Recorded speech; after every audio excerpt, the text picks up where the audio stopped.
Naquele meado do ano de 1931, o sertão da Bahia ardia não só pelo sol rachando a terra, mas pela fúria do mais temido cabra que já pisou no sertão nordestino, Lampião.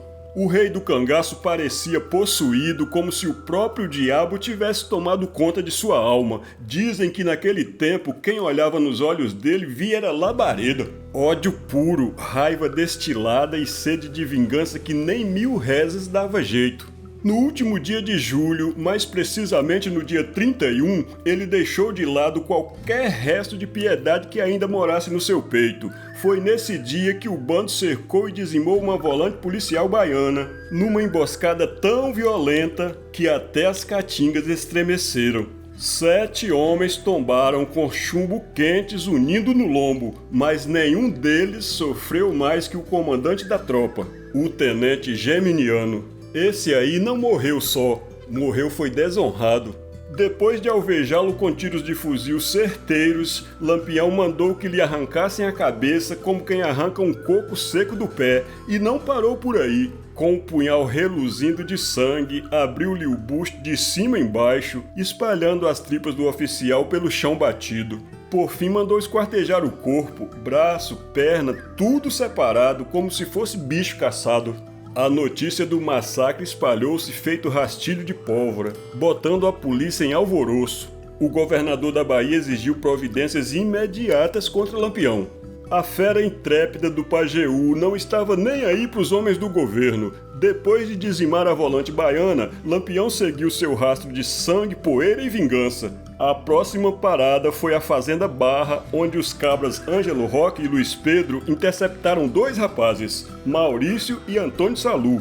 Antônio, que era soldado lá para as bandas do Espírito Santo, tinha voltado ao sertão para casar com uma prima, irmã de Maurício. O rapaz logo percebeu que estava em maus lençóis, foi pego de surpresa, estava desarmado, sua vida e a do futuro cunhado estavam em perigo. Sabia, cangaceiro é bicho do diabo.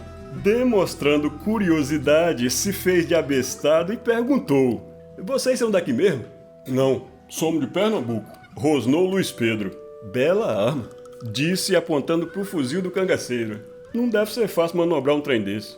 "Olha, é fácil, é desse jeito", respondeu Luiz Pedro com aquele ar de riso debochado, fazendo o manejo da arma e entregando a Antônio Salu. "Vê aí, não falei que é fácil? Você também consegue." Mais ligeiro que cobra acuada, Antônio fez a manobra, virou a arma pro cangaceiro e puxou o gatilho. O percussor do mosquetão bateu seco. O fuzil estava vazio, descarregado. Luiz Pedro caiu na risada, vendo que o cabra era atrevido, mas não sabido o bastante. Nesse instante, quem chega? Ele, o capitão.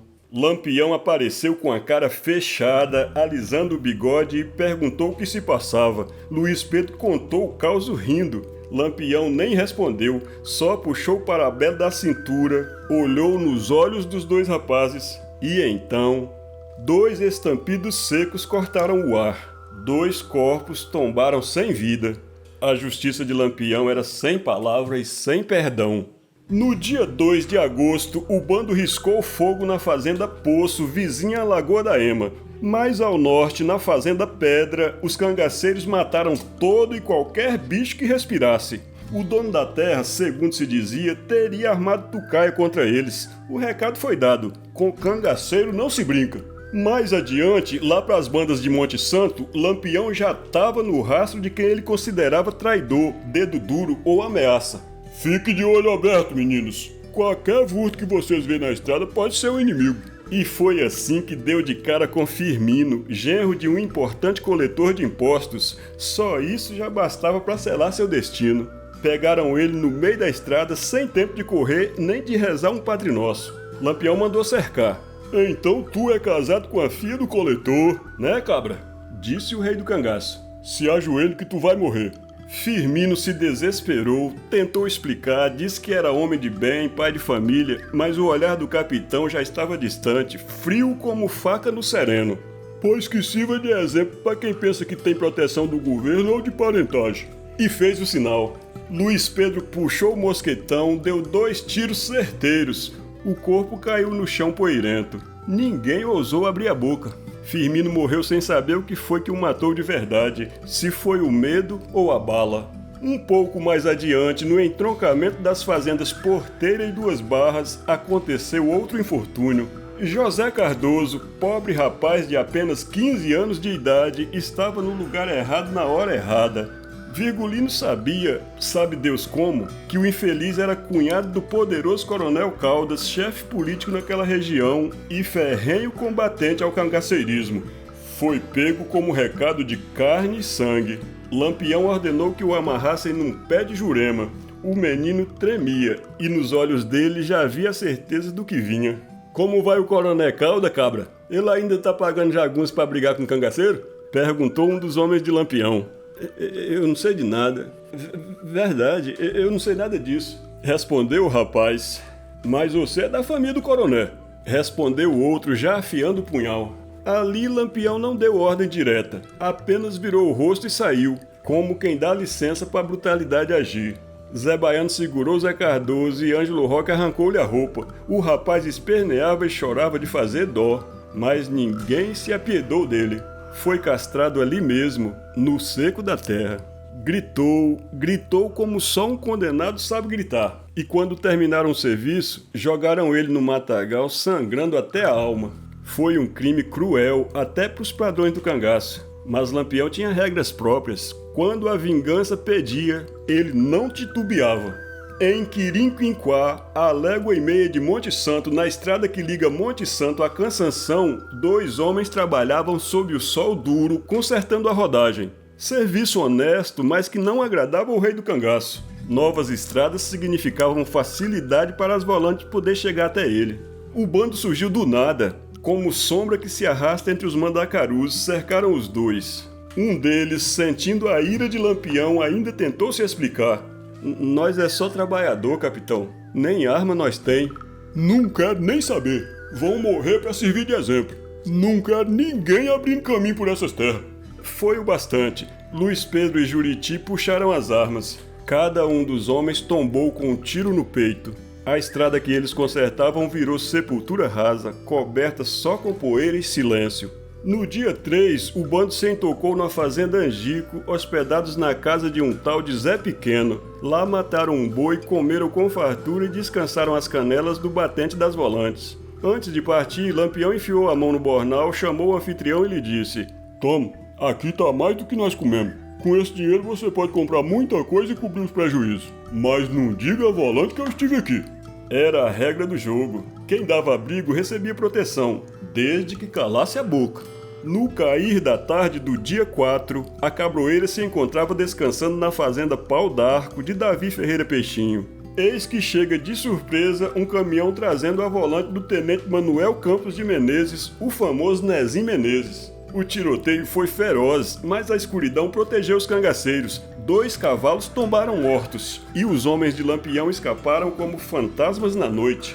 Na mesma peleja, no dia 9 de agosto de 1931, sol rachando a terra, o bando vinha andando a pé, atravessando os matos secos da Caatinga, exaustos, mas com os olhos vivos. Foi quando chegaram à fazenda Pedra Grande, a 2 léguas de Uauá. E ali, como num presente do próprio cão, estava Ernesto Gonçalves, dono da fazenda, acompanhado de um empregado, um rapazinho de nome Julião, encurvados na lida, suando no meio de uma plantação de mandioca. Lampião, ao avistar de longe a figura do fazendeiro, murmurou: "Oxe, é ele mesmo, o desgraçado do Ernesto? Pensa num cabra que eu tava doido pra encontrar." Fazia tempo que o nome de Ernesto circulava nas rodas da cabroeira. Diziam que ele era dedo duro, que passava informação para volante, que quando o bando passava por perto ele botava logo os cachorros para latir para as bandas do quartel. E isso para Lampião era crime imperdoável. Sob ordens de Virgulino, os cangaceiros cercaram o roçado em silêncio, como onças prestes a saltar. Ernesto só percebeu quando viu o brilho dos punhais à distância e escutou aquele vozeirão que cortava o ar. "Ernesto Gonçalves, finalmente nos encontramos, cabra safado." O homem tentou correr, mas tropeçou e caiu. 2 cangaceiros o alcançaram, puxaram pelos braços e jogaram no chão de cara pro sol. Tentou falar, implorar, negar. A voz saía tremida. Capitão, eu juro, isso tudo é mentira. Eu nunca... Tu nunca? Mentiroso. Até as pedras dessa fazenda sabem que tu vive de dar notícia nossa pra volante. Pois hoje tu vai pagar cada palavra que cochichou com esses macacos fardados. Ernesto mandou Julião ir falar com a sua esposa. Avisa minha mulher que eu tô nas mãos de Lampião e tô sendo maltratado. Lampião emendou. Pode ir, mas não precisa dizer isso pra mulher dele não. Diga só que ela vai morrer. Lampião puxou o punhal devagar com gosto. O bando ficou em silêncio, como se o vento tivesse parado para assistir. Ernesto gritou quando levou a primeira punhalada no peito. Tentou se encolher, mas os braços estavam bem presos. O punhal descia e subia como se lavasse uma honra ferida. Lampião furou sem pressa, sem raiva aparente, só com aquele olhar seco de quem cumpre uma promessa antiga. Depois de tudo, jogaram o corpo entre a plantação coberto de sangue e terra. O corpo de Ernesto foi encontrado depois todo furado de punhal, como se o próprio sertão o tivesse cobrado a traição. No dia 12, chegaram à fazenda Bonito, no rumo poente do Uauá. Lá foram bem recebidos pelo fazendeiro Pedro Cardoso da Silva, que serviu que pôde e garantiu o sossego da cabroeira. Depois disso, o bando sumiu das vistas do povo por quase um mês. Só em 6 de setembro foram vistos de novo em Riacho Seco, nas barrancas do Velho Chico, Caatingas de Curaçá, rumando para Santo Antônio da Glória. Por fim, no apagar do mês, a caravana do cangaço passou pela fazenda Arrastapé, entre a cachoeira de Paulo Afonso e Jeremoabo, abrindo caminho rumo a Sergipe.